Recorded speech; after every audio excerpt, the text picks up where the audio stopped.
बात मत करे। ओके, तो न्यू चैप्टर स्टार्ट करते हैं। Chapter 4 thermodynamics. देखो बहुत ज़्यादा इंपॉर्टेंट चैप्टर है इस, ये तो समझो एक 12th में तुम्हारे लिए एक चैप्टर है, जब ये आगे हायर स्टडीज में जाएंगे ना इसके ऊपर एक पूरा बुक है थर्मोडायनामिक्स ऐसा। तो हम लोग जो पढ़ रहे हैं बहुत ज़्यादा लो लेवल का समझो, जो हमारे 12th साइंस में भी दिया है ना इसका भी लेवल बहुत ज़्यादा लो है। तो स्टार्ट करते हैं फटाफट। देखो थर्मोडायनामिक्स में ये जो वर्ड है थर्मोडायनामिक्स, पहले इसका मतलब बता दो। देखो ये जो थर्म वाला वर्ड है ये तुमको मालूम है ये किससे रिलेटेड है, किससे? हीट, बराबर। और डायनामिक्स चेंज ना, बराबर। मतलब एक्चुअल में थर्मोडायनामिक्स क्या है? थर्मोडायनामिक्स ये साइंस का एक ऐसा ब्रांच है जिसमें हम लोग स्टडी करने वाले हैं अलग अलग एनर्जी का फॉर्म, समझा? डिफरेंट फॉर्म ऑफ एनर्जीज, किसमें? थर्मोडायनामिक्स। तो ये क्या है? Thermodynamics is the branch of science which deals with the different form of energy. समझा क्या है? अलग अलग एनर्जी के फॉर्म से जो डील करता है वो है थर्मोडायनामिक्स। सिर्फ अलग अलग एनर्जी के फॉर्म से डील नहीं करता है, उसके क्वांटिटेटिव रिलेशन, मतलब वो जो भी एनर्जी, अलग अलग एनर्जी का जो फॉर्म है उनका क्वांटिटेटिव रिलेशन, मतलब एक एनर्जी का दूसरे एनर्जी से क्या रिलेशन है, समझा? The quantitative relationship between them. समझा पॉइंट क्या क्या है? पहला किससे डील करता है? Different form of energy. समझा? Thermodynamics is the branch of science which deals with different forms of energy, the quantitative relationship between them, उनके बीच में कोई क्वांटिटेटिव रिलेशनशिप उससे भी डील करेगा, राइट?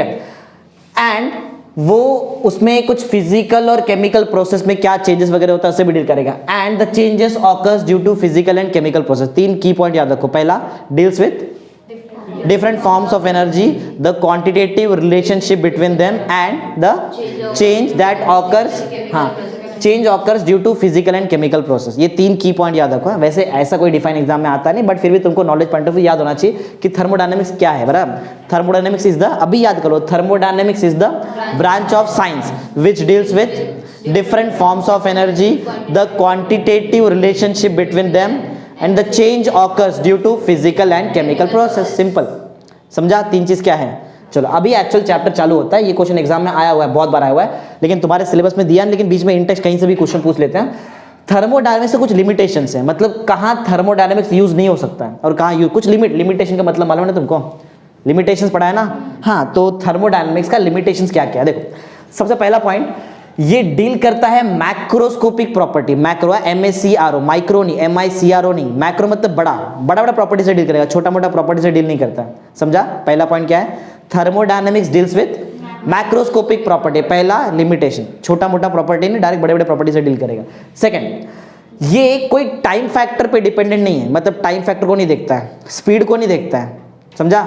टाइम फैक्टर और स्पीड पे डिपेंडेंट नहीं है। समझा क्या पॉइंट है? बराबर? जिशान अलग अलग बैठो, अलग अलग बैठो। हाँ, तो पॉइंट हमने 2 पॉइंट समझा क्या क्या बताया मैंने तुमको, बराबर? 2 पॉइंट समझा क्या है? तो पहला पॉइंट याद रहेगा, बोलो, डील्स विथ मैक्रोस्कोपिक, माइक्रो नहीं, macroscopic property. Second, time factor और स्पीड पे डिपेंडेंट नहीं है। समझा? अभी कौन सा टाइम कौन सा स्पीड वो बताता हूँ। देखो समझो कोई एक चेंज ऑकर हो रहा है, कोई एक चेंज हो रहा है, कोई एक फिजिकल या फिर कोई केमिकल चेंज हो रहा है। समझा? तो वो चेंज कितने स्पीड से हुआ, वो चेंज होने के लिए कितना टाइम लगा, उस पर डिपेंड नहीं करता है, उसको नहीं देखता है। समझ में आ रहा मैं क्या बोल रहा है? एक कोई फिजिकल नहीं तो केमिकल चेंज हो रहा है, समझो, इमेजिन करो, वो फिजिकल या फिर केमिकल चेंज कितने स्पीड से हो रहा है, राइट? कितने स्पीड से हो रहा है, कितना टाइम लग रहा है चेंज होने के लिए, वो सब नहीं देखता है। कौन? थर्मोडायनामिक्स। समझा? थर्मोडायनामिक्स खाली क्या देखेगा? एंड वाला प्रोडक्ट क्या है, एंड में क्या मिल रहा है उसको। समझा? 2 लिमिटेशन क्या क्या बताया? फर्स्ट याद है, it deals with macroscopic property. समझा? सेकंड है, it does not consider time factor and the speed with which the change has occurred. समझा? It does not consider time factor and speed with which the change has occurred. Change होने के time पे कितना time लगा, कितने speed से हुआ, वो सब नहीं देखता है। कौन? थर्मोडायनामिक्स। समझा पॉइंट? 2 लिमिटेशन। अरे बोलो तो, हाँ एक्टिव रहो थोड़ा। फिर थर्ड पॉइंट, ये जो थर्मोडायनामिक्स है ये याद है केमिस्ट्री में मैकेनिज्म भी होता है, मैकेनिज्म ऑफ रिएक्शन, तुमको पढ़ाऊंगा जब पार्ट 2 वाला केमिस्ट्री पढ़ाएगा तभी। तो थर्मोडायनामिक्स मैकेनिज्म पे भी डिपेंडेंट नहीं है, मतलब मैकेनिज्म को भी नहीं देखता है। समझा? मैकेनिज्म में आता है क्या, फर्स्ट स्टेप में क्या रिएक्शन हुआ, फर्स्ट स्टेप में क्या बना, सेकंड स्टेप में क्या बना, थर्ड स्टेप, फिर ओवरऑल क्या बना। समझा? तो जो थर्मोडायनामिक्स है ये मैकेनिज्म है, ये it does not tells about the mechanism of the reaction. Reaction कैसे हुआ उससे मतलब नहीं, रिएक्शन होने के बाद क्या मिला उस पे मतलब है उसका। समझा क्या? मैकेनिज्म पे डिपेंड नहीं करता, मैकेनिज्म कुछ नहीं देखता है। It does not tells us about the mechanism of the reaction, mechanism के बारे में नहीं बताएगा। तो क्या किस में इंटरेस्टेड है? It is only interested in initial and the final state. समझा? इनिशियल और फाइनल स्टेट मतलब किधर थे और चेंज होने के बाद कहाँ पे है, बस उस पर डिपेंड करे। समझा? 3 लिमिटेशन बोलो, क्लियर याद है? बोलो first limitation, it depends on या फिर it deals on with macroscopic, बोलो बोलने बिना बोले नहीं याद होगा, it deals with macroscopic property पहला। Second, it does not consider time factor and the speed with which the change has occurred. समझा? उस पर डिपेंड नहीं करता है। फिर थर्ड हमने देखा कि ये मैकेनिज्म के बारे में कुछ नहीं बताएगा, ये किस में इंटरेस्टेड है? इनिशियल और फाइनल स्टेट। समझा? समझा? It does not tells about the, बोलो, mechanism of the reaction and it is only interested in initial and the final state of the system. बताऊंगा सिस्टम वगैरह क्या सब बताऊंगा बराबर। समझा? 3 लिमिटेशन बोलो। समझा है? एकदम इजी है, पूरा थियरी है। स्टार्टिंग में पहला लेक्चर 1-2 लेक्चर तो थियरी मिलेगा। फिर ये एटम का इंटरनल स्ट्रक्चर, मॉलिक्यूल का इंटरनल स्ट्रक्चर पे डिपेंडेंट कुछ नहीं है, सिर्फ किस में डिपेंड है? इनिशियल फाइनल, बस। समझा? बीच में क्या हो रहा है, कितना टाइम लग रहा है, क्या मैकेनिज्म है, उससे कुछ फर्क नहीं पड़ता है। बताया ना? माइक्रोस्कोपिक पे डिपेंडेंट था क्या? माइक्रोस्कोपिक पे, मैक्रो पे है। माइक्रो फिर क्यों देख रहे हैं? Structure of atom, internal structure of atom और इंटरनल स्ट्रक्चर ऑफ मॉलिक्यूल पे डिपेंडेंट नहीं है। समझा? 4 पॉइंट क्या है? It does not consider internal structure of atom और मॉलिक्यूल। इजी। समझा ना? 4 ही तो पॉइंट है, याद रहेगा। बोलेंगे, बोलो first point, it deals with the macroscopic property. Second, it does not consider time factor and the speed with which the reaction has occurred. Right है? समझा? किसके बारे में नहीं बताता है? It does not tells about the mechanism of the reaction and it is only interested in initial and final state of the system. समझा? Last वाला, it does not consider internal structure of atom और molecule। खत्म, simple. समझा है? Thermodynamics याद है क्या है? थर्मोडायनेमिक्स बोलो, थर्मोडायनेमिक्स क्या है? It is the branch of science which deals with the different forms of energy, the quantitative relationship between them and the change occurs due to physical and chemical process. Easy, on the spot याद करो अभी का भी। समझा है? चारों limitation भी याद रहेगा। मैक्रोस्कोपिक प्रॉपर्टी से डील करता है, टाइम फैक्टर स्पीड पे डिपेंड नहीं है। समझा? फिर देखा मैकेनिज्म पे डिपेंडेंट नहीं है, इनिशियल फाइनल स्टेट बताएगा और लास्ट में खाली क्या बताया? इंटरनल स्ट्रक्चर एटम और मॉलिक्यूल पे डिपेंड नहीं करता है। खत्म। समझा है? बोलो। समझ गया? इजी इजी है। 2 क्वेश्चन कर दिया, टोटल शायद 10 या क्वेश्चन करेंगे। 10 में अब ये इनकम्प्लीट क्वेश्चन है, 3 ही है, इसके अंदर और भी पॉइंट्स हैं। चलो नया क्वेश्चन पढ़ो, क्या है? Concept of thermodynamics. ऐसा क्वेश्चन तुम्हारे टेक्स्ट बुक में नहीं है, मैंने बना दिया है, लेकिन लास्ट ईयर ऐसा था, कंसेप्ट ऑफ थर्मोडायनामिक्स। तो ये भी याद होना है, तुम्हारे टेक्स्ट बुक में डायरेक्ट इधर आए, सिस्टम सराउंडिंग। चलो एकदम सिंपल वे में एक्सप्लेन करते, ज़्यादा कुछ डिफिकल्ट नहीं। देखो, समझो हमारे पास एक टेस्ट ट्यूब है। टेस्ट ट्यूब तो देखा ही है, 11th में एक्सप्लेन किया है। टेस्ट ट्यूब में एक सोल्यूशन है, वो टेस्ट ट्यूब के अंदर जो सोल्यूशन हम लोग उसको स्टडी कर रहे हैं। समझ में आया क्या कर रहे हैं? टेस्ट ट्यूब है, टेस्ट ट्यूब के अंदर कोई भी सोल्यूशन है बराबर, उसको हम लोग, वो हमारे लिए सिस्टम हो गया। समझा? समझा सिस्टम क्या है? समझा क्या सिस्टम क्या है? जो भी चीज़ को हम लोग स्टडी करते हैं वो हमारे लिए सिस्टम। समझा? टेस्ट ट्यूब के अंदर जो सोल्यूशन है उसको हम लोग स्टडी कर रहे तो वो हमारे लिए क्या हुआ? और ये सिस्टम को छोड़ दिया तो जो बाकी जो बचा ना वो हमारे लिए सराउंडिंग है। सिंपल लॉजिक है, कुछ हार्ड नहीं है। समझा क्या? इजी। तो देखते क्या है। अच्छा, वो जो टेस्ट ट्यूब है, वो टेस्ट ट्यूब हमारे यूनिवर्स का एक छोटा सा पार्ट है ना, द पार्ट ऑफ यूनिवर्स। समझो ये तुम्हारे test tube, the part of universe select किया ना मैं इसको, to study thermodynamic property. Universe में से एक छोटा सा पार्ट मैंने सेलेक्ट किया है, क्या स्टडी करने के लिए? तो ये मेरे लिए क्या बन गया? सिस्टम। समझा? अरे बहुत इजी डिफाइन है। The part of universe selected to study thermodynamic property is called as system. समझा क्या? पढ़ो, वही रहेगा, पढ़ो। The part of universe selected to study thermodynamic property is called system. बस रुक जाओ, आगे बाकी है। समझा क्या है? बोलो, याद करो ना, याद करना है। समझा? समझ तो कोई भी जाएगा। सेकंड पॉइंट, बट सेकंड में तो उसका एग्जांपल, एक्चुअली में एग्जांपल होना चाहिए। सेकंड पॉइंट जगह नहीं था इसे लिख दिया। सुनो, टेस्ट ट्यूब लिया था, टेस्ट ट्यूब कंटेनिंग सॉल्यूशन ना, टेस्ट ट्यूब में कोई तो सॉल्यूशन है बराबर, अंडर स्टडी इज सिस्टम। ये सिस्टम हो ना। एग्जांपल बोला, कोई भी एग्जांपल हो, तुम्हारी मर्जी, कुछ भी, जरूरी थोड़ी टेस्ट ट्यूब है बराबर। समझो टी इन अ कप, समझो hot tea in a cup is a system. हम लोग तो स्टडी कर रहे हैं, उसका टेम्परेचर वगैरह स्टडी करने वाला है, तो वो मेरे लिए सिस्टम, जो भी चीज़ को स्टडी कर रहा है system, simple. A test tube with solution under study is called system. Example ले लिखा है, अरे बोलो, समझा है ना, समझा है डिफाइन सिस्टम क्या है, बोलो बोलो क्या है, बताओ system. Part of universe selected to study thermodynamic property is called system. Example, a test tube under, अच्छा, a test tube with solution under study is called as system. समझा, समझा क्या? हाँ, सराउंडिंग क्या है, देखो बहुत इजी है।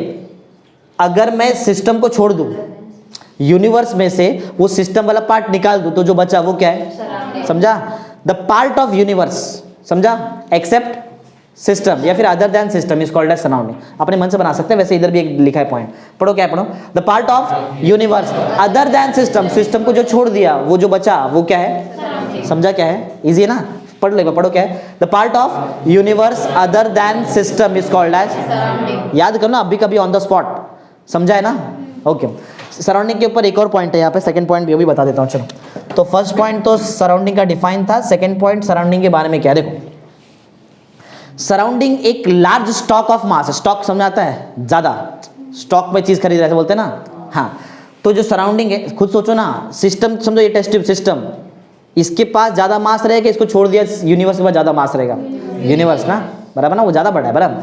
तो सराउंडिंग है क्या? Surrounding is a large stock of mass, समझा, surrounding is a large stock of mass and energy. Mass से मतलब एनर्जी भी है, जिसके पास जितना ज्यादा मास उसके पास उतना ज्यादा एनर्जी ना, E is equal to MC square, वही बोलता है ना, जितना एनर्जी ज्यादा उतना मास ज्यादा रहेगा, समझा। तो सराउंडिंग क्या है एक्चुअल में? इज अ लार्ज, अरे बोलो, large stock of mass and energy. Large stock of mass and energy, इसका मतलब क्या? सराउंडिंग से एनर्जी सिस्टम में आ सकता है, आ सकता है ना, और सिस्टम से एनर्जी जा सकता है, समझा है ना? होता है ना ऐसा, गर्म चाय को रख दिया इसी नेचर में, मतलब सराउंडिंग में रख दिया, बराबर, और ये टेम्परेचर और छोड़ दिया उसको, वो गरम गरम ही रहेगा, ठंडा होएगा ना, मतलब गरम मतलब हीट था ना, हीट एक्सचेंज किया ना सराउंडिंग के साथ, समझा है क्या? छोड़ दो उसको, एक साल बाद आके देखो, रहेगा वो चाय वहां पे? खत्म हो जाएगा ना पूरा वहां से, मतलब मैटर भी एक्सचेंज हो सकता है, अरे बोलो ना, हो सकता है ना मैटर भी एक्सचेंज। तो सराउंडिंग के साथ सिस्टम एनर्जी भी एक्सचेंज करता है और मैटर भी, मास मतलब मैटर की बात है, समझा ना पॉइंट क्या है? बोलो, सराउंडिंग याद है क्या है? सराउंडिंग बोलो क्या है? Surrounding a part of universe other than is called as surrounding. क्या है surrounding? Surrounding is a large stock of mass and energy, और हो क्या हो सकता है उसमें?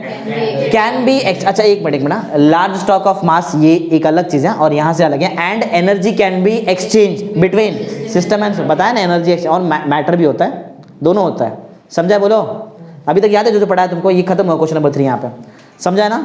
बताओ क्या है? Thermodynamics is a branch of science which deals with different forms of energy, the quantitative relationship between them and the change occurs due to physical and chemical process. पहला limitation deals with macroscopic property, समझा? Second क्या? It does not consider time factor and the speed with which the reaction has occurred, बराबर ना? हाँ, फिर third किसके बारे में नहीं बताता? It does not tells about the mechanism of the reaction and it is only interested in initial and final state of the system, बराबर। It does not consider, last वाला पॉइंट क्या? Internal structure of atoms and molecules, बराबर। Concept of system याद है? दो concept है, क्या क्या? System, surrounding. सिस्टम याद है क्या है? The part of universe selected to study thermodynamic property is called system. A test tube with solution under study is system, बराबर ना? सराउंडिंग क्या है? Part of universe other than system is called as surrounding. Second point, surrounding is a large stock of mass and energy can be exchange between system and surrounding, समझा? Easy ना? अब आगे बढ़ते हैं, कितने टाइप का सिस्टम होता है वो देखते हैं। नेक्स्ट क्वेश्चन पढ़ो, question number 4, types of system. बहुत इजी है, देखो एक ही एग्जांपल से पूरा सिस्टम, तीनों टाइप का सिस्टम है तुमको समझा देगा। टी, चाय, इसका एग्जांपल लेते हैं, बराबर। टी, एक कप में समझो टी है, बराबर है, हॉट टी, बराबर अंदर है। एक बात बताओ, बहुत मतलब टेम्परेचर है, ज्यादा टेम्परेचर है, हॉट टी, समझा? ऑलमोस्ट 100 तो रहेगा नहीं, उबलता हुआ चाय पीते क्या? नहीं ना, तो समझो ना कैसा है, कम ही रहेगा थोड़ा, मत समझो फिर भी गर्म रहेगा।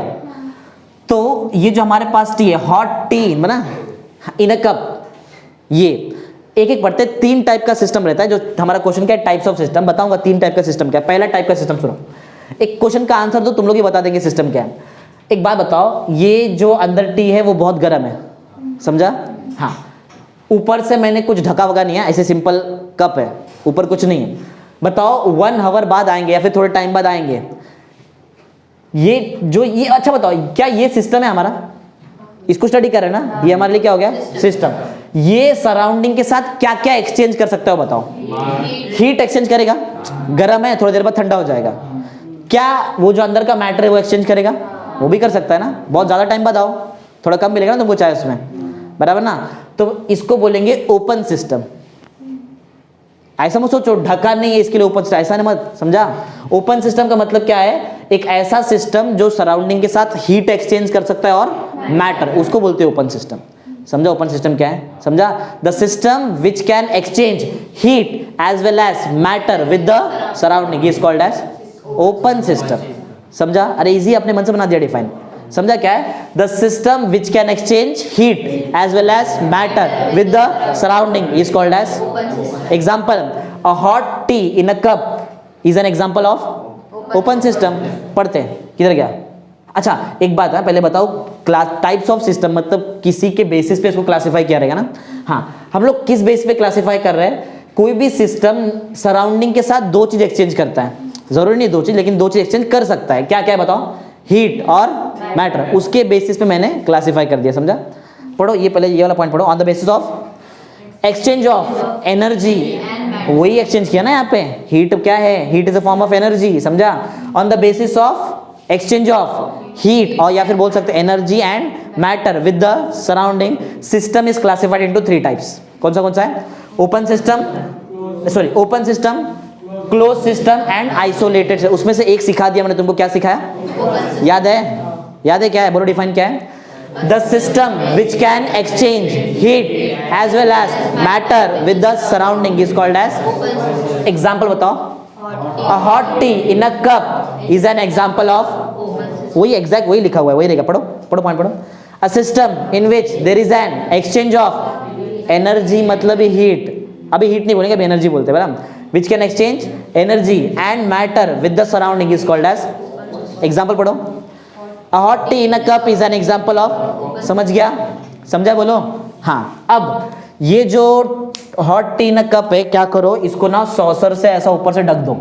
मालूम है सॉसर?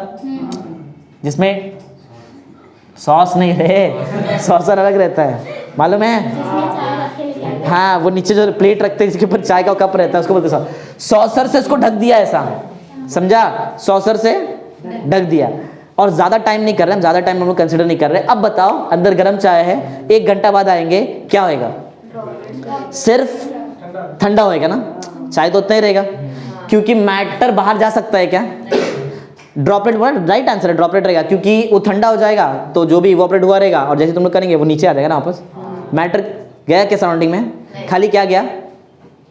मतलब क्या? हाँ, इसको बोलते हैं क्लोज सिस्टम। समझा? The system which can exchange only heat, नहीं बोलो एनर्जी बोलो, which can exchange only energy not the matter, किसके साथ? With the surrounding is called as, समझा? A hot tea in a cup covered with the is an example of close system. यही है, पढ़ो जल्दी फटाफट, पढ़ो फटाफट। A system in which there is a exchange of energy not the matter with the surrounding is called as close system. समझा? Example वही, a hot tea, पढ़ो, covered, हाँ, hot cup of tea covered with the saucer is an example of closed system। समझा? Easy एकदम। आगे बढ़ते हैं। अब क्या करते हैं? अब ये चाय हम लोग ना थर्मस फ्लास्क में डाल देते हैं। थर्मस फ्लास्क देखा है? सब लोगों ने देखा रहेगा ना, बराबर? देखा है ना? हाँ, थर्मस फ्लास्क जो रहता है इसका एक स्पेशलिटी है। अगर इसके अंदर अगर मैं टी डालूं, हॉट टी, तो वो बहुत ज़्यादा टाइम के लिए हॉट ही रहता है, मालूम है ना, बराबर? तो एक बात बताओ, थर्मस फ्लास्क है हमारे पास, थर्मस फ्लास्क है और इसके अंदर समझो हॉट टी है और उसको ढक्कन वगैरह प्रॉपरली बंद कर दिया है इसको, बराबर? समझा? देखा है ना, 2-3 ढक्कन रहता है उसमें, अगर प्रॉपरली देखा रहेगा तो मालूम है क्या थर्मस फ्लास्क क्या रहता है? देखा है ना सब लोगों ने? नहीं मालूम है? देखा रहेगा ना? हाँ, थर्मस फ्लास्क, हाँ हाँ थर्मस भी बोलते हैं उसको, थर्मस भी बोलते हैं। अरे ये भी देखा रहेगा तुमने, वो जो पानी वानी का सप्लाई होता है उसमें वो जो ठंडा पानी का जो रहता है कैन, वो भी वही है ना? समझा? एक ही मतलब है, जरा ध्यान दो इधर देखो। थर्मस फ्लास्क के अंदर अगर मैंने हॉट टी रख दिया तो वो बहुत ज़्यादा देर तक कैसा रहेगा? हॉट ही रहेगा। हाँ एक बात बताओ, अगर, अरे बाद में डिस्कस करो, पहले देख सुन लें यहाँ पर। अगर मैं 1 आवर या फिर 2 आवर बाद आऊँ तो चाय जो गर्म था वो गर्म मिलेगा, मतलब एनर्जी का एक्सचेंज हुआ है क्या? बराबर। चाय कम हो गया रहेगा क्या? मतलब मैटर का एक्सचेंज हुआ। इसको बोलते हैं आइसोलेटेड सिस्टम, मतलब the system in which there is a no exchange of energy and matter with the surrounding is called as isolated system. समझा? बराबर। एनर्जी भी नहीं एक्सचेंज होएगा और मैटर भी नहीं होएगा। समझा? एक बात और सुन लो, परफेक्टली आइसोलेटेड सिस्टम आज तक कहीं बना नहीं। ऐसा है क्या, समझो चाय, गरम चाय इसमें रख दिया और 1 साल बाद आके चेक किया, गरम का गरम ही रहेगा? ऐसा नहीं होता है। समझा? क्योंकि परफेक्ट ऐसा नहीं होता है, मालूम है ना तुमको? 1 साल बाद आओ, गया वो खत्म, सड़ जाएगा अंदर से पूरा। बराबर ना? समझा पॉइंट? मतलब है परफेक्टली आइसोलेटेड सिस्टम इस दुनिया में आज तक कहीं बना ही नहीं बना सकते। समझा पॉइंट क्या है? हाँ तो पढ़ते हैं, फिर पढ़ो। A system in which there is a no exchange of energy and matter with the surrounding is called as example तुमको मालूम है, पढ़ो। Hot tea in a thermos flask is an example of isolated। तुमको एक चीज और बताया मैंने, perfectly isolated system does not exist। नहीं बना ना आज तक कभी। ऐसा हुआ कि ऐसा कोई चीज है क्या बताओ जिसमें गर्म रख दिया 2-3 साल बाद अभी आया तो भी गर्म ही रहा? ऐसा नहीं होता है। पॉइंट पढ़ो last. In actual practice perfectly isolated system does not, ऐसा नहीं हो सकता है कभी। समझा? बोलो, समझ गया ना? इजी लग रहा है? इजी है ना? बात पहले कम करो थोड़ा, तो ध्यान दे यहाँ पे। तुम समझाना क्या है अभी तक? समझा है? 3-4 क्वेश्चन कर दिया ना? 4 क्वेश्चन कर दिया, याद है? First thermodynamics, limitations of thermodynamics, concept of thermodynamics और टाइप्स ऑफ सिस्टम में तीनों कर दिया। समझा? अब आगे आते हैं प्रॉपर्टीज ऑफ सिस्टम। सिस्टम पढ़ लिया, सिस्टम समझा ना? कोई भी चीज जिसको स्टडी कर रहे थर्मोडायनामिक प्रॉपर्टी के हिसाब से वो सिस्टम, उसका प्रॉपर्टी स्टडी करते हैं। 2 टाइप का प्रॉपर्टी होता है, एक होता है एक्सटेंसिव प्रॉपर्टी और दूसरा होता है इंटेंसिव। बहुत इजी है, कुछ भी हार्ड नहीं आज के लेक्चर में। तो एक्सटेंसिव प्रॉपर्टी और इंटेंसिव प्रॉपर्टी क्या है? बहुत सिंपल है, जरा ध्यान दो। ये देखो, एक ऐसा प्रॉपर्टी जो मैग्नीट्यूड ऑफ मैटर पे डिपेंड करता है। ध्यान दो इधर, एक ऐसा प्रॉपर्टी जो डिपेंड किस पे करता है? मैग्नीट्यूड। मैटर मालूम है ना? जो कप ऑफ टी में जो टी है वो टी हमारे लिए मैटर हो गया। समझा? समझा ना? हाँ, तो एक ऐसा प्रॉपर्टी जो किस पे डिपेंड करता है? मैग्नीट्यूड ऑफ मैटर प्रेजेंट, वो हमारे लिए कौन सा प्रॉपर्टी रहेगा? जैसे कि एग्जांपल समझो, वॉल्यूम, ज्यादा मैटर ज्यादा वॉल्यूम, डिपेंड किया ना वॉल्यूम मैटर पे। मास, ज्यादा मैटर लो ज्यादा मास मिलेगा तुमको। इंटरनल एनर्जी ना कुछ चीजें, इसको डिनोट करते हैं यू से। यू, जो बॉडी के पास ज्यादा मास रहता है उसके पास ज्यादा इंटरनल एनर्जी रहता है। सिंपल ना? अरे इंटरनल एनर्जी मतलब बॉडी के अंदर का एनर्जी, बराबर ना? जिसका बॉडी जितना बड़ा रहेगा उतना ज्यादा उसके पास एनर्जी रहता है। कॉमन सेंस है तो। हाँ, तो समझा एक्सटेंसिव प्रॉपर्टी क्या है? The property which depends on the magnitude of matter present in the system is called as. Simple है, अरे एकदम सिंपल है। जो मैग्नीट्यूड ऑफ मैटर पे डिपेंड किया वो एक्सटेंसिव प्रॉपर्टी, जो मैग्नीट्यूड ऑफ मैटर पे डिपेंड नहीं किया वो इंटेंसिव प्रॉपर्टी। समझा? बोलो, एग्जांपल याद रहेगा? वॉल्यूम, मास, इंटरनल एनर्जी ना? वॉल्यूम, मास। अच्छा, ऐसा कौन सा प्रॉपर्टी है कि जो मैटर पे डिपेंड नहीं करता? एग्जांपल सुनो, डेंसिटी। डेंसिटी समझा? समझो 1 टन, 1 टन आयरन लिया, लोखंड, समझा? और 1 kg लोखंड, 1 kg का होता है ना, 1 kg, उसमें 1 kg लिखा रहता है, और एक 1 टन का लिया आयरन। समझ आता? लोखंड 1 टन और 1 kg, वो भी आयरन है, ये भी आयरन है। दोनों का डेंसिटी अलग रहेगा क्या सेम रहेगा? सेम ही रहेगा ना? डेंसिटी सेम ही रहेगा ना? क्या डेंसिटी अलग अलग रहेगा? सेम रहता है। डेंसिटी का फॉर्मूला क्या रहता है? Mass upon volume. समझा? उधर ज्यादा मास है तो ज्यादा वॉल्यूम भी है ना, तो ज्यादा अपॉन ज्यादा है, कोई तो कांस्टेंट नंबर आएगा। समझा? और जब मैं छोटा 1 kg में देख रहा है तो उसका मास भी कम है, वॉल्यूम भी कम है।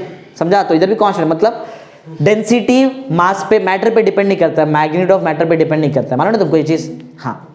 प्रेशर, ये भी नहीं डिपेंड करता है, प्रेशर भी नहीं डिपेंड करता मैग्नीट्यूड ऑफ मैटर पे, ये भी नहीं डिपेंड करेगा। टेम्परेचर, टेम्परेचर अरे समझो एक हमारे पास कोई एक ऐसा चीज़ है, इसका टेम्परेचर समझो कुछ 100 डिग्री सेल्सियस है, बराबर, और इसको भी 100 डिग्री सेल्सियस है। ज़्यादा मैटर किधर है? इधर है ना। तो मैटर पे डिपेंड किया क्या? टेम्परेचर। अरे जितना गर्म करो उतना टेम्परेचर बढ़ेगा ना, तो मैटर पे डिपेंड करेगा क्या? डिपेंड नहीं, ऐसा नहीं होता, समझा। तो टेम्परेचर भी कैसा है? कौन सा प्रॉपर्टी? इंटेंस है। बॉइलिंग पॉइंट, 1 लीटर पानी लो, 10 लीटर पानी लो, कितने डिग्री सेल्सियस बॉईल होएगा? 100। तो भी डिपेंड किया क्या? मैटर पे, समझा। याद रहेगा, DPTB ऐसा याद रखो। क्या? DPTB। D मतलब डेंसिटी, P मतलब प्रेशर, मतलब टेम्परेचर, B मतलब बॉइलिंग पॉइंट, समझा। शॉर्टकट याद नहीं है, समझा। पहले याद है वॉल्यूम, मास, इंटरनल एनर्जी, वो ज़्यादा इजी है, ये थोड़ा ज़्यादा इसके लिए बता दिया। DPTB, समझा, याद रखने के लिए, क्योंकि जब पूरा पढ़ेंगे तभी याद नहीं आएगा, तो उसके शॉर्टकट याद रखो। समझा क्या है एक्सटेंसिव और इंटेंसिव? अब जरा सुनो, एक्सटेंसिव प्रॉपर्टी और इंटेंसिव प्रॉपर्टी ये क्लासिफाई किया ना, प्रॉपर्टी का टाइप्स है, किसके बेस पे क्लासिफाई किया है? मैग्नीट्यूड ऑफ मैटर ना। एक मैग्नीट्यूड ऑफ मैटर पे डिपेंड करता है और दूसरा नहीं करता है। तो समझा क्लासिफिकेशन किसके बेस पे किया है? Magnitude of matter present. पढ़ो, पॉइंट पढ़ो। According to the dependence of matter, मतलब कोई डिपेंड करता है, कोई डिपेंड नहीं करता है ना। हाँ, systems property are classified into 2 types. कौन सा है? Extensive and intensive. ध्यान दे रहे ना, पॉइंट याद है? The property which depends on the magnitude of matter in the system is called as extensive property. Example, volume, mass, internal energy, समझा। ये भी पढ़ो, बहुत इजी है। The property which does not depends on the magnitude of matter in the system is called as intensive property. Example, density, pressure, temperature, boiling point, DPTB, बराबर ना। खत्म, समझा। बोलो, 5 क्वेश्चन हो गया। 6 को अभी तो इजी, अभी डिफाइन है। 6th question, state variable. 6th question क्या है? State variable. देखो सिंपल अगर लैंग्वेज बताओ तुमको, स्टेट वेरिएबल मतलब क्या है? एक ऐसा वेरिएबल जो कोई भी चीज़ का स्टेट बताता है। स्टेट मतलब कितना टेम्परेचर है, कितना प्रेशर है, समझा। ध्यान दो इधर, खुद मत पढ़ाओ। स्टेट वेरिएबल, ये देखो, स्टेट वेरिएबल मतलब क्या है? जो भी वेरिएबल कोई एक स्टेट को डिफाइन करता है। स्टेट मतलब वो वाला स्टेट नहीं, जगह वाला स्टेट नहीं। स्टेट मतलब टेम्परेचर कितना है, बॉइलिंग पॉइंट कितना है, समझा, वो सब वैसा कुछ, बराबर। तो स्टेट वेरिएबल मतलब क्या? एक ऐसा वेरिएबल जो कोई चीज का स्टेट बताता है, करंट स्टेट क्या है। एक एग्जांपल यहाँ पे किधर तो रहेगा, देखो, हाँ इधर देखो, 1 ग्राम ऑफ वाटर, मतलब आइस समझो कुछ लिया, आइस का क्यूब 1 ग्राम। टेम्परेचर कितना है? 25। प्रेशर कितना है? 1 atm। वॉल्यूम कितना है? तो ये जो दिख रहा है टेम्परेचर, ये टेम्परेचर का T, प्रेशर का P और ये वॉल्यूम V, इसको बोलते हैं स्टेट वेरिएबल, समझा। जो भी चीज कोई एक चीज का स्टेट बताता है, स्टेट बताया ना वो टाइम बताया कि स्टेट 25 डिग्री सेल्सियस टेम्परेचर है, प्रेशर 1 atm का प्रेशर है, वॉल्यूम है 1 dm³, तो ये सब मेरे लिए क्या हो गया? State variable. सिंपल, समझा क्या है? पढ़ते डिफाइन पढ़ते मालूम पड़ेगा। पढ़ो, every system has some measurable thermodynamic property. Thermodynamic property है ना, टेम्परेचर, प्रेशर, वॉल्यूम, ये सब थर्मोडायनामिक प्रॉपर्टी है। एवरी सिस्टम हैज सम, बोलो, मेजरेबल थर्मोडायनामिक प्रॉपर्टी ना, measurable thermodynamic property like pressure, volume, temperature, वही तो हुआ वहां का ना, pressure, volume, temperature. This property is called as, easy ना, हार्ड नहीं है, समझा क्या है? बोलो क्या था, बताओ।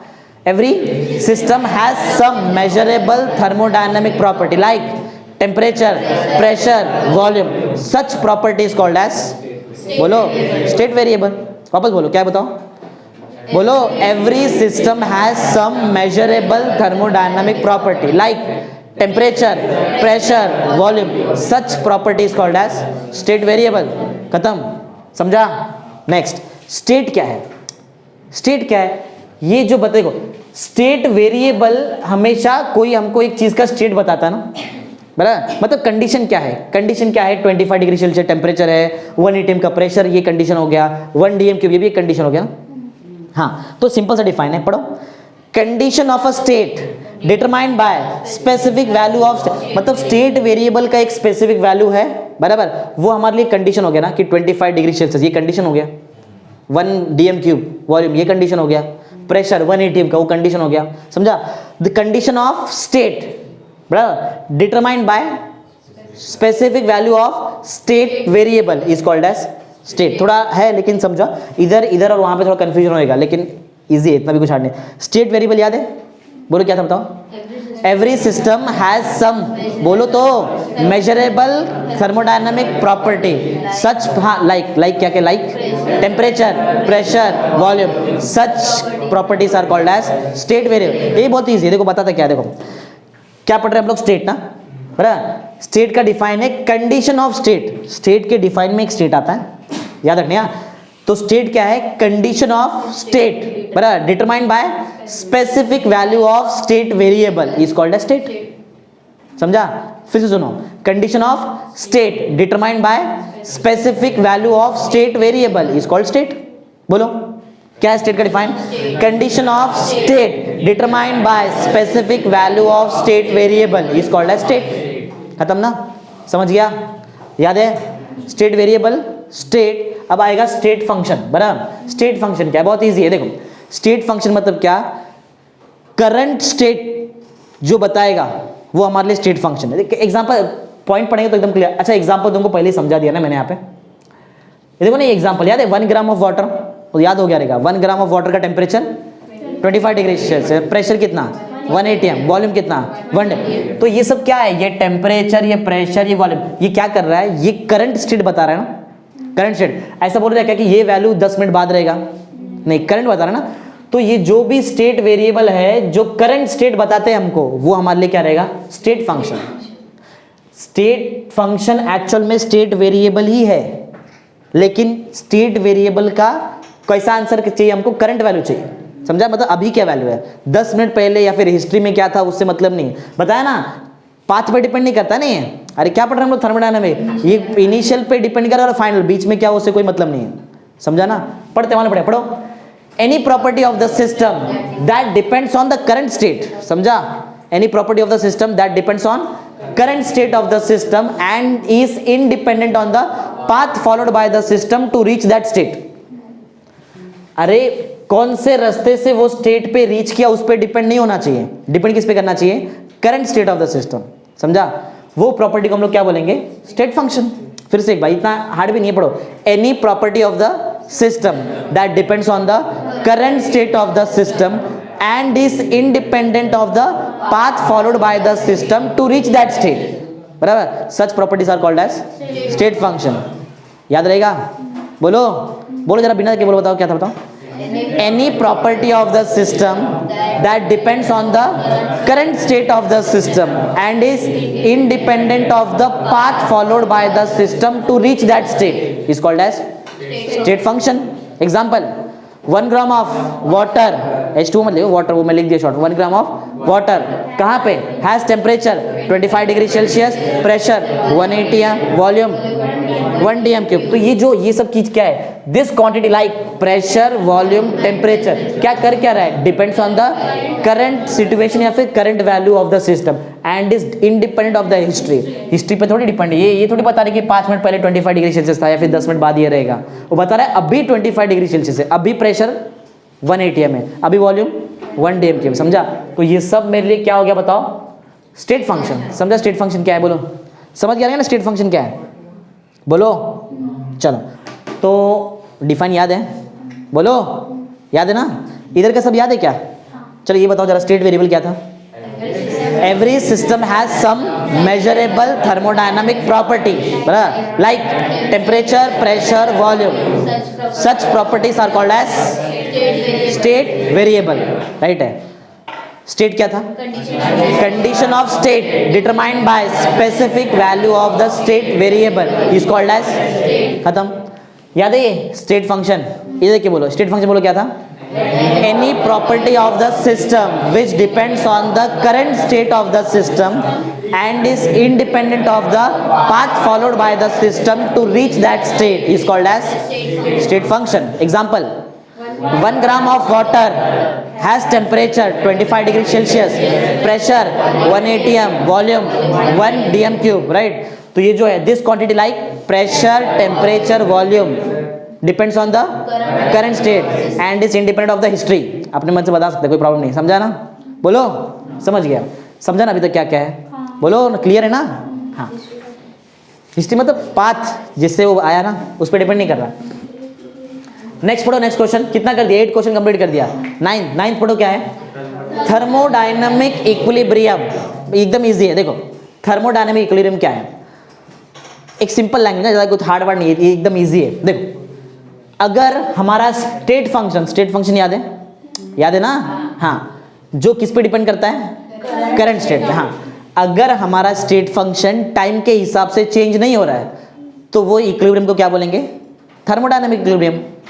समझा? अरे बहुत इजी है। अगर स्टेट फंक्शन टाइम के हिसाब से चेंज नहीं हो रहा है तो वो कैसा इक्विलिब्रियम है, थर्मोडायनामिक इक्विलिब्रियम। पढ़ो, बहुत इजी, पढ़ो। A system is said to be in thermodynamic equilibrium कब पढ़ो, व्हेन स्टेट फंक्शन, इसका एक और नाम है, और thermodynamic function does not changes with time. खत्म, इजी ना?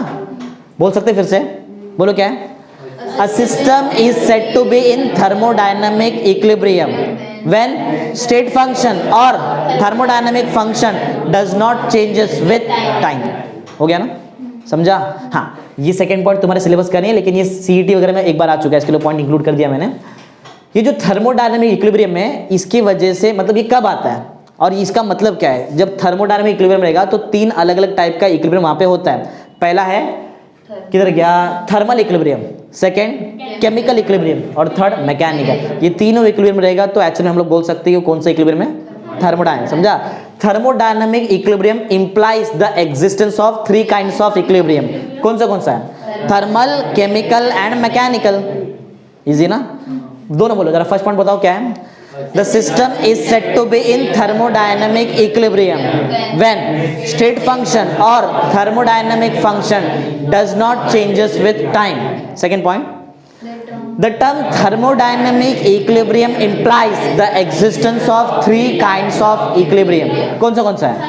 Thermal, chemical, mechanical equilibrium। खत्म। क्वेश्चन नंबर 9 भी कर दिया। 10th पे आते हैं। ये बहुत इंपॉर्टेंट है, यहां से क्वेश्चन नंबर 10 के अंदर बहुत सारा क्वेश्चन है। अगर क्वेश्चन नंबर 10 एग्जाम में आता है थर्मोडायनामिक प्रोसेस तो 2 या 3 मार्क के लिए आएगा। उसके अंदर बताने का कि क्या है, उसमें नाम बताना पड़ेगा, आइसोथर्मल, एडियाबैट। ये आइसोथर्मल आया हुआ है, बोलो कहां पे? आइसोथर्मल प्रोसेस की तो पढ़ा है मैंने तुमको 11th में। आइसोथर्मल प्रोसेस याद है? साउंड वाले चैप्टर में वो न्यूटन्स लॉ आया था। न्यूटन ने क्या गलती किया था? क्या लिया था उसने? Isothermal process.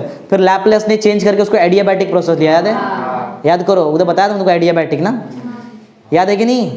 वो कंप्रेशन और रेरफैक्शन, वो कम टाइम लेता है, ज़्यादा टाइम लेता है, वैसा। हाँ, तो थर्मोडायनामिक प्रोसेस क्या है? ये खत्म होने, लास्ट क्वेश्चन है, जरा ध्यान दो एकदम अच्छे से। थर्मोडायनामिक प्रोसेस का मतलब क्या है? एक इक्विलिब्रियम से अगर हम लोग ट्रांजिशन दूसरे इक्विलिब्रियम में कर रहे हैं तो वो है थर्मोडायनामिक प्रोसेस। फिर से एक बार, थर्मोडायनामिक प्रोसेस क्या है? एक इक्विलिब्रियम से दूसरे इक्विलिब्रियम पे हम लोग ट्रांजिशन कर रहे हैं, मतलब चेंज कर रहे हैं, तो वो किस में आ जाता है? Thermodynamic process. बहुत सिंपल है। Transition of one equilibrium state to another equilibrium state is called as thermodynamic process. Exam में आता है थर्मोडायनामिक प्रोसेस। ओ, थर्मोडायनामिक प्रोसेस, टी लिख दिया, समझा? टी मतलब थर्मोडायनामिक, बराबर है? समझा? बोलो। हाँ, तो थर्मोडायनामिक प्रोसेस समझा क्या है? Transition of one equilibrium state to another equilibrium state is called as thermodynamic process. Thermodynamic process के अंदर टोटल 6 प्रोसेस है। 6 में से मेरे पास 3 ही हुआ है, जगह नहीं है, 3 नेक्स्ट लेक्चर में करेंगे। पहला प्रोसेस पढ़ो क्या है? आइसोथर्मल ना, ऑलरेडी इसके बारे में थोड़ा बहुत तुमको मालूम है। Second adiabatic, third isobaric process. Isobaric है, एक एक पढ़ते हैं। आइसोथर्मल प्रोसेस, देखो एक क्वेश्चन का अगर तुम मुझे आंसर दे तो तुमको ये बहुत इजीली समझ में आ जाएगा।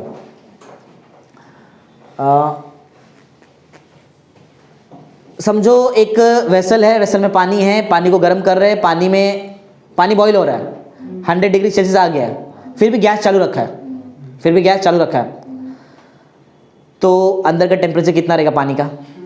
100 ही रहेगा। क्या उससे ज़्यादा जाएगा? ज़्यादा जाएगा। पानी 100 के आगे जा सकता है? वाटर जा सकता है? नहीं ना। Boyle last. हाँ, मतलब अब वो सिस्टम का टेम्परेचर सेम रहेगा कि चेंज होते रहेगा? 100 ना। समझा? वही आइसोथर्मल प्रोसेस मतलब क्या? द प्रोसेस इन विच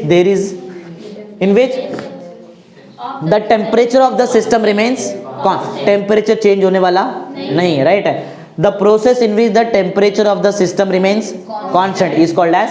अच्छा, कब थ्रू आउट द ट्रांस, जब तक पूरा चेंज ट्रांजिशन याद है क्या, एक इक्विलिब्रियम से दूसरा इक्विलिब्रियम, हाँ, the process in which the temperature remains constant throughout the transition is called as, कौन सा प्रोसेस, हाँ। अब ये तो बहुत ईजी था, इसका आंसर तो देखो, एक बात बताओ, आइसोथर्मल प्रोसेस में क्या सिस्टम सराउंडिंग के साथ एनर्जी एक्सचेंज करेगा, हीट एक्सचेंज करेगा? आइसोथर्मल बोल रहा है मैं, आइसोथर्मल बोल रहा है, तो क्या सिस्टम सराउंडिंग के साथ हीट एक्सचेंज करेगा? करेगा, करना पड़ेगा उसको। 100 डिग्री सेल्सियस मेंटेन करने का है, नीचे से 200 डिग्री सेल्सियस दे रहे हैं, लेकिन खुद का कैपेसिटी कितने का है 100, तो बाकी 100 किधर जाएगा, नेचर में ना, सराउंडिंग में, समझा? आइसोथर्मल प्रोसेस में सिस्टम सराउंडिंग के साथ एनर्जी एक्सचेंज करता है, याद रखो, हाँ। ऐसा समझो, आइसो मतलब सेम तो टेम्परेचर सेम, ऐसा नहीं, समझा? टेम्परेचर सेम है, सिस्टम का टेम्परेचर सेम है, सिस्टम का टेम्परेचर कांस्टेंट रखने के लिए उसको एनर्जी का एक्सचेंज करना पड़ता है सराउंडिंग के साथ। अभी एसी समझ लो, ये क्लासरूम बराबर, एसी लगाया तो इधर का टेम्परेचर उसको समझो 24 डिग्री सेल्सियस मेंटेन करने का है, तो हमारे बॉडी से जो भी हीट निकलता है वो कहाँ लेके जाता है, कंप्रेसर के साथ बाहर ना, हुआ ना सराउंडिंग के साथ एक्सचेंज, तभी तो इधर का टेम्परेचर कांस्टेंट रहेगा ना, बोलो समझ क्या रहेगा, समझा? तो आइसोथर्मल प्रोसेस का मतलब क्या है, the process in which the temperature remains constant throughout the transition is called as. एक बात क्लियर समझ लो, आइसोथर्मल प्रोसेस में हीट का एक्सचेंज होता है सराउंडिंग के साथ। सेकेंड पॉइंट पढ़ो, in isothermal process heat can flow from system to, एक मिनट रुक जाओ, अगर एक्सोथर्मिक प्रोसेस है, एक्सोथर्मिक का मतलब मालूम है, हीट बाहर जा रहा है, समझा? एंडोथर्मिक में अंदर ले रहा है, समझा? मालूम है ना, हीट इवॉल्व तो एक्सोथर्मिक, हीट गेन तो एंडोथर्मिक। एक क्वेश्चन का आंसर दो, अगर एक्सोथर्मिक रिएक्शन है तो सिस्टम सराउंडिंग को हीट देगा कि लेगा? देगा। एक्सोथर्मिक में हीट बाहर जाता है ना, तो सिस्टम से सराउंडिंग में जाएगा, तो सिस्टम ने सराउंडिंग को हीट दिया, इजी ना, हाँ। अगर बताओ एंडोथर्मिक प्रोसेस है तो सिस्टम क्या करेगा, तो सराउंडिंग, मतलब हम लोग तो बात कर रहे हैं हीट का एक्सचेंज का ना, तो कुछ भी हो सकता है, दे भी सकता है, ले भी सकता है। एक्सोथर्मिक में क्या करेगा, देगा, हीट देगा, और एंडोथर्मिक में, यही तो पॉइंट है। फिर से पॉइंट पढ़ो, पॉइंट नंबर 2 पढ़ो, in isothermal process heat can flow from system to surrounding, system से सराउंडिंग में कौन से केस में जाता है, एक्सोथर्मिक ना, तो लिखा है during exothermic process, and from surrounding to system, कौन से प्रोसेस में, एंड, खत्म, इजी ना। अरे मतलब है हर एक चीज का, समझ गया? हाँ, एग्जांपल है बॉइलिंग ऑफ वाटर एट 100, बताइए, यही तो एग्जांपल देके समझा ना तुमको, वाटर को बॉईल कर रहे हैं 100 डिग्री से, ये सब क्या लिखा है बताता हूँ, चलो देखो, एंडो, एक ही बात चलता है, एक्सोथर्मल लिखो, एक्सोथर्मिक लिखो, एंडोथर्मल भी लिख सकते हैं। हाँ, 4th पॉइंट कुछ मैथमेटिक्स है, एक्सो आना चाहिए बस, और थर्म आना चाहिए, और एंडोथर्मिक, एक ही बात, चलो। हाँ, तो कुछ मैथमेटिक्स बता रहे हैं यहाँ पे, ध्यान दो, ये एमसीक्यू में आता है बहुत बार, एमएचटी सीटी में।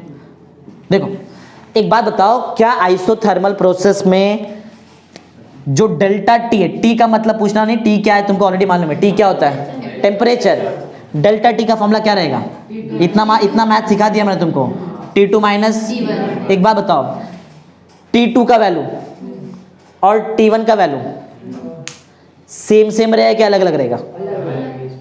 अरे सिस्टम का टेम्परेचर चेंज हो रहा है क्या? ये मत सोचो वो एक्सचेंज कर रहा है तो खुद का कम हुआ, ऐसा नहीं, खुद का मेंटेन करने के लिए तो वो आगे टेम्परेचर का एक्सचेंज, मतलब हीट का एक्सचेंज कर रहा है ना।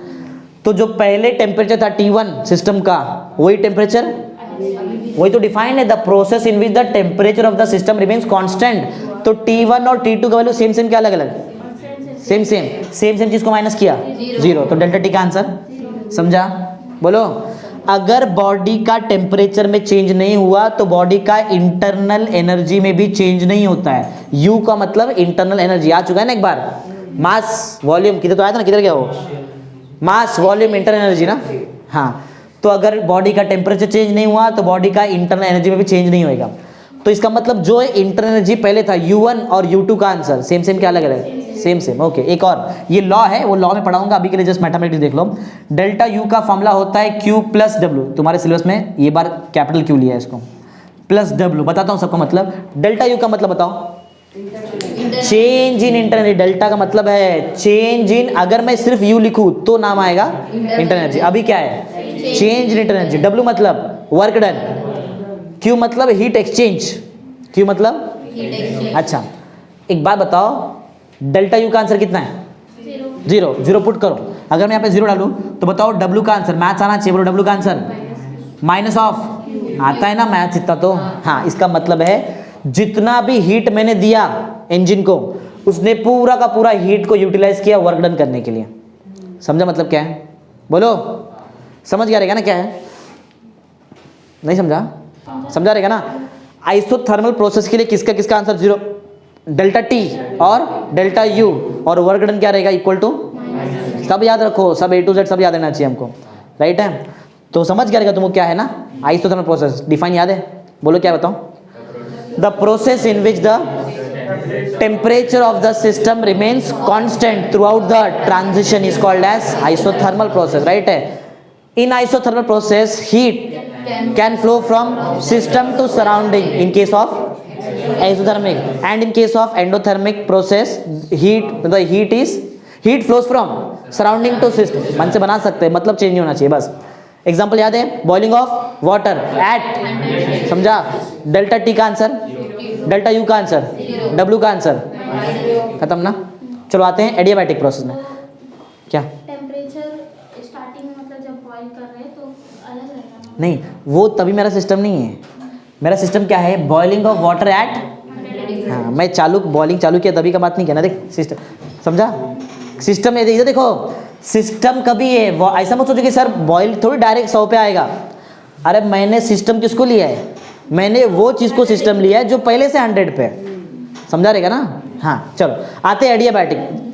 आइसोथर्मल का जस्ट अपोजिट है एडियाबैटिक। आइसोथर्मल में टेम्परेचर सिस्टम का कांस्टेंट था, इधर नहीं रहेगा। समझा? The system sorry the process in which the temperature of the system does not remains constant. रुक जाओ, एक मिनट रुक जाओ। डज नॉट रिमेन, अच्छा इसके आगे पढ़ सकते थ्रू आउट द ट्रांजिशन। इतना रुक जाओ। इसमें टेम्परेचर कांस्टेंट था through out the time transition, और यहाँ पे टेम्परेचर कांस्टेंट नहीं है। आंसर इधर दो। अब ये तो कोई भी पढ़ लेगा। एक बात बताओ, अगर एडियाबैटिक प्रोसेस हो रहा है बराबर, तो बताओ तुम्हारा जो टेम्परेचर है सिस्टम का वो कांस्टेंट है कि नहीं है? नहीं है। अच्छा, अगर सिस्टम का टेम्परेचर कांस्टेंट नहीं है तो क्या वो हीट को सराउंडिंग से उसने एक्सचेंज किया था क्या? नहीं। क्या सराउंडिंग से हीट लिया था? नहीं। कैसे मालूम पड़ रहा है तुमको ये? क्योंकि वो टेम्परेचर को मेंटेन नहीं कर रहा है। अगर ये टेम्परेचर मेंटेन मतलब एक ही टेम्परेचर रखा है कि चेंज कर रहा है? चेंज कर रहा है। तो मेरे क्वेश्चन का आंसर दो, क्या इसने सराउंडिंग से हीट लिया या फिर सराउंडिंग को हीट दिया? ऐसा कुछ हुआ रहेगा? नहीं। बोलो, नहीं हुआ रहेगा। नहीं। चलो बता दो, थोड़ा कंफ्यूजन रहेगा, बताता हूँ क्यों। देखो, ये सोचो खुद का टेम्परेचर मेंटेन क्यों नहीं कर पा रहा है वो, मतलब या फिर एक ही मतलब है, मेंटेन नहीं कर रहा मतलब चेंज रखा है। सुनो, एडियाबैटिक प्रोसेस में क्या रहता है, अगर कोई सिस्टम अपना टेम्परेचर मेंटेन नहीं कर रहा है मतलब टेम्परेचर चेंज कर रहा है तो वो एडियाबैटिक में आएगा, और टेम्परेचर मेंटेन कर रहा है तो आइसोथर्मल में आएगा। टेम्परेचर मेंटेन नहीं कर पा रहा है मतलब चेंज हो रहा है, ऐसा क्यों हो रहा है? रीजन है, जब भी इसको टेम्परेचर मिला, जब भी इसको एनर्जी मिला, ये इसने नेचर के साथ सराउंडिंग के साथ एक्सचेंज किया ही नहीं। जब कोई चीज़ हम लोग सराउंडिंग के साथ एक्सचेंज करेंगे ही नहीं, समझो ना, इसको मैंने 200 डिग्री सेल्सियस दिया, इसने सराउंडिंग को दिया ही नहीं, तो इसका टेम्परेचर कितना? समझा? दिया क्या सराउंडिंग को? नहीं, तभी तो ज़्यादा बढ़ गया ना। समझा है? बोलो, क्लियर ना? तो एडियाबैटिक प्रोसेस में पहली बात तो सिस्टम का टेम्परेचर कांस्टेंट नहीं रहता है, और क्यों नहीं रहता उसका रीजन है। रीजन क्या है? क्योंकि ये सराउंडिंग के साथ हीट का मतलब एनर्जी का एक्सचेंज नहीं कर, और यहाँ पे करता। आइसोथर्मल में होता है ना, आइसोथर्मल में। बोलो हाँ, चलो पढ़ते, अब पूरा पॉइंट पढ़ते, पढ़ो point. The process in which the temperature of the system does not remains constant throughout the transit, that is मतलब लिखा रहेगा, that is there is no exchange of heat between system and surrounding is called as adiabatic process, is called as adiabatic। समझा? बोलो समझ गया ना? हाँ चलो फिर एक एग्जांपल लेते हैं। अब क्वेश्चन का आंसर दो। अगर कोई एक केमिकल रिएक्शन कर रहा है, समझो हम लोग कोई केमिकल रिएक्शन कर रहे हैं, वो केमिकल रिएक्शन एक्सोथर्मिक है। कैसा है? आंसर दो। हाँ, एक केमिकल रिएक्शन कर रहे हैं, वो कैसा है? सिस्टम में मतलब कौन सा रिएक्शन हो रहा है? एक्सोथर्मिक। मतलब हीट क्या होना चाहिए? इवॉल्व। हीट इवॉल्व होएगा तो क्या सराउंडिंग को देगा? नहीं देगा। अभी तो पढ़ा ना? नहीं, देखो ना यहाँ पे डज नॉट रिमेन्स कांस्टेंट ना थ्रू आउट द ट्रांजिशन। इधर लिखा है ना, इसका मतलब देखो क्या लिखा है? The process in which the temperature of the surrounding does not remains constant throughout, that is there is no exchange of heat between. नहीं हो सकता है, तभी तो उसका टेम्परेचर बढ़ रहा है, कम ज्यादा हो रहा है ना। सुनो, सिस्टम के अंदर जो रिएक्शन हो रहा है वो एक्सोथर्मिक है। एक बॉटल है, बॉटल के अंदर दो केमिकल को मिक्स कर दिया, वो केमिकल से क्या होता है? एक्सोथर्मिक रिएक्शन होता है। तो जो हीट निकलेगा वो बॉटल के अंदर ही रहेगा ना। अगर एडियाबैटिक है तो बॉटल के बाहर जाएगा क्या? कैसे?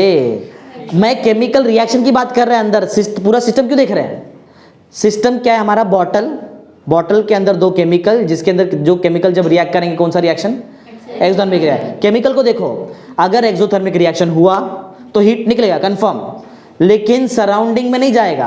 तुम लोग सोच रहे वो बॉटल के अंदर जो थोड़ा सा गैप बचा है वो तुम्हारे लिए सराउंडिंग है, वो नहीं है। बॉटल के बाहर जो है वो चीज तुम्हारे लिए सराउंडिंग है, समझा? तो जो हीट है वो सिस्टम के अंदर ही कि बाहर गया?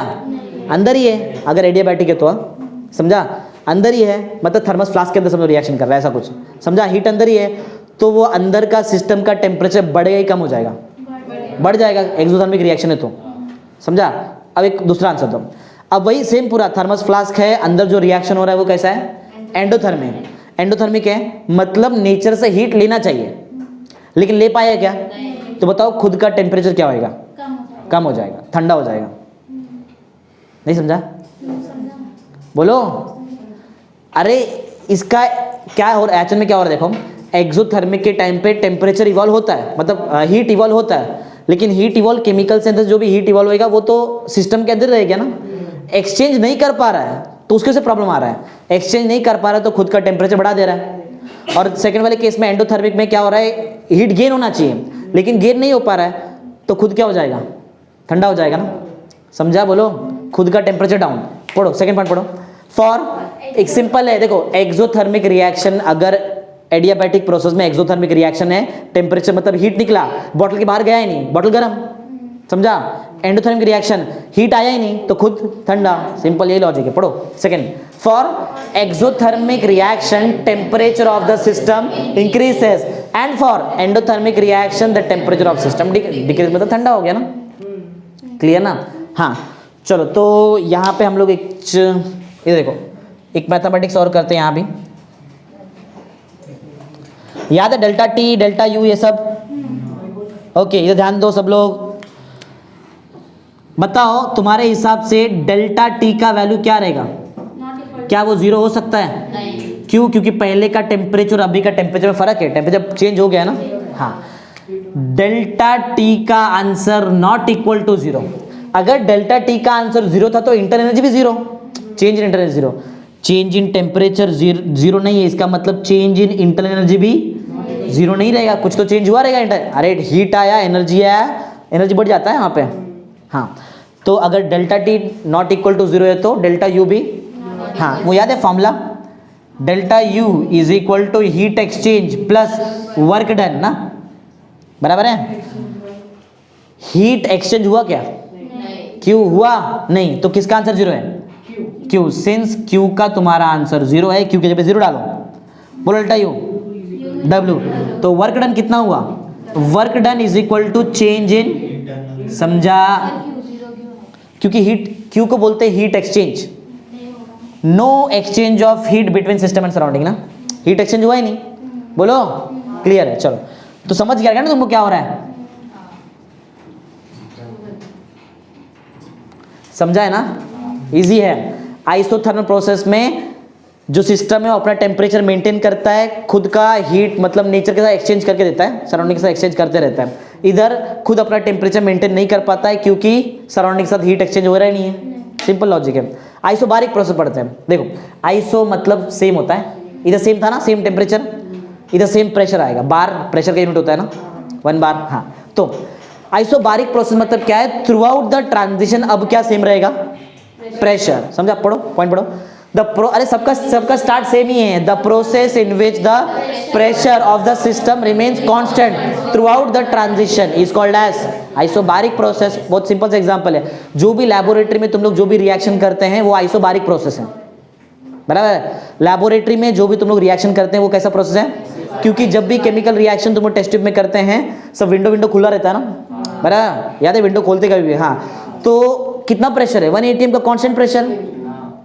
प्रेशर कांस्टेंट ना, रिएक्शन होने दो, प्रेशर तो कांस्टेंट है, तो कौन सा प्रोसेस? आइसोबारिक.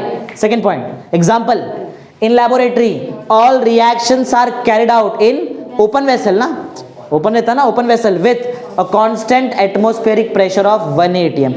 डेल्टा पी का आंसर क्या रहेगा? डेल्टा पी मालूम है क्या है? Change in pressure. Pressure change हुआ ही नहीं, पहले भी 1 atm स्टार्टिंग में और रिएक्शन होने के बाद भी 1 atm minus 1 atm 0. Delta P का आंसर 0. इजी ना? इजी है, पूरा याद है आज जो पढ़ाया. इजी जी, इतना कुछ हार्ड नहीं है. तो सबसे पहले हमने पढ़ा थर्मोडायनामिक्स ना. याद है क्या थर्मोडायनामिक्स?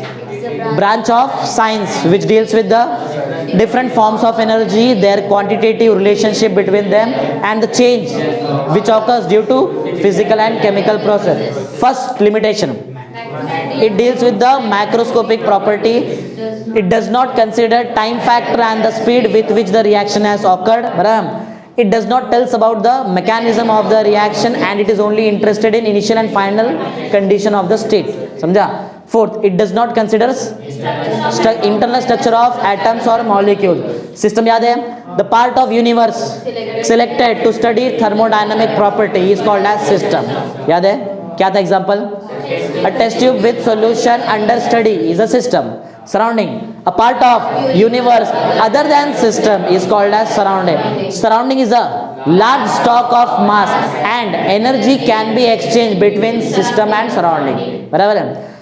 बस इतना ही था ना. हाँ, टाइप्स ऑफ सिस्टम में हम लोगों ने क्लासिफाई किया on the basis of exchange of heat and matter ना, heat and energy, energy and matter ऐसा बोल सकते हैं. ओपन सिस्टम याद है? A system in which there is exchange of energy and matter with the surrounding is called as example. A hot tea in a cup is an example of open system. Closed system क्या है? A system in which there is only exchange of heat with the system, not the matter, is called as closed system. Example, hot cup of tea covered with the saucer is an example of closed system. Isolated system याद है? The system in which there is no exchange of energy and matter with the surrounding is called as isolated system. Example, thermos flask ना, हाँ वही, a hot tea in a thermos flask. Perfectly isolated system does not है, ऐसा नहीं हो सकता, right? फिर पढ़ा प्रॉपर्टीज ऑफ सिस्टम. इसको क्लासिफाई किया on the basis of magnitude of matter present in the system. बराबर, ये एक्सटेंसिव प्रॉपर्टी बोलो क्या है? The property that depends upon the magnitude of matter present in the system is called as extensive. Example, volume, mass, याद है ना? Intensive क्या है? The property which does not depend upon the magnitude of matter present in the system is called as example, dp tb ना, क्या क्या? Density, pressure, temperature, boiling point. Easy है. फिर पढ़ा state variable. Every system has some measurable thermodynamic property such as क्या क्या था? Temperature, pressure, volume. Such properties are called as state variable. फिर पढ़ा state, condition of state determined by specific value of state variable is called as state. फिर पढ़ा state function ना, any property of the system which depends upon the current state of the system and is independent on the path followed by the system to reach that state is called as state function. Example, 1 gram of water has temperature 25 degrees Celsius, pressure 1 atm and volume 1 dm cube. But this quantity like pressure, volume and temperature depends on the current value and is independent on the history. फिर पढ़ा thermodynamic equilibrium. याद है? कब आता है thermodynamic में? जब तुम्हारा state variable state function time के हिसाब से चेंज नहीं हुआ तो. पढ़ो, a system is said to be in thermodynamic equilibrium when state function और thermodynamic function does not changes with time. फिर पढ़ा कि इसका मतलब कौन सा 3 टाइप का इक्विलिब्रियम होता है वो बताने का. The term thermodynamic equilibrium implies the existence of three kinds of equilibrium: thermal, chemical, mechanical equilibrium. खत्म. फिर पढ़ा thermodynamic process, transition of one equilibrium state to another equilibrium state is called as a thermodynamic process. तीन पढ़ लिया. पहला बोलो बोलो, the process in which the temperature of the system remains constant throughout the transition is called as isothermal process. याद है ना इसमें क्या होता है? isothermal process में हीट एक्सचेंज होता है कि नहीं होता है? होता है. समझा? होता है. हाँ. Second point, in isothermal process heat can flow from system to surrounding in case of and from surrounding to system in case of. खत्म. डेल्टा टी का आंसर, डेल्टा यू का आंसर, W इक्वल टू, मतलब work done is completely converted into, या फिर ऐसा बोल सकते हैं the heat exchange gets completely converted, heat exchange is fully utilize to do work. समझा? ऐसा. फिर पढ़ा एडियाबैटिक प्रोसेस. क्या था adiabatic process? The process in which the temperature of the system does not remains constant throughout the transition. That is there is no exchange of heat system to surrounding ना, between system and surrounding is called as adiabatic. Example याद है? Exothermic में temperature बढ़ जाता है और endothermic में कम हो जाता है. पढ़ो. For exothermic reaction temperature of the system increases and for endothermic reaction temperature of the system decreases. Delta T का answer not equal to zero, delta U not equal to zero. Delta U का formula Q plus W. Q तो zero है क्योंकि heat exchange हुआ ही नहीं. तो work done या फिर मतलब जो change in internal energy is equal to work done. Simple. फिर पढ़ा आइसोबारिक प्रोसेस. याद है ना? The process in which the pressure of the system remains constant throughout the transition is called as isobaric. In laboratory all reactions are carried out under in open vessel with constant atmospheric pressure of 1 atm. Delta P का answer zero, क्योंकि pressure में change हुआ ही नहीं. समझा? तो ऐसा हमको कम से कम 6-7 लेक्चर लेना पड़ेगा तो हमारा थर्मोडायनेमिक्स खत्म. समझा? फुल पढ़ा रहा हूँ इसके लिए.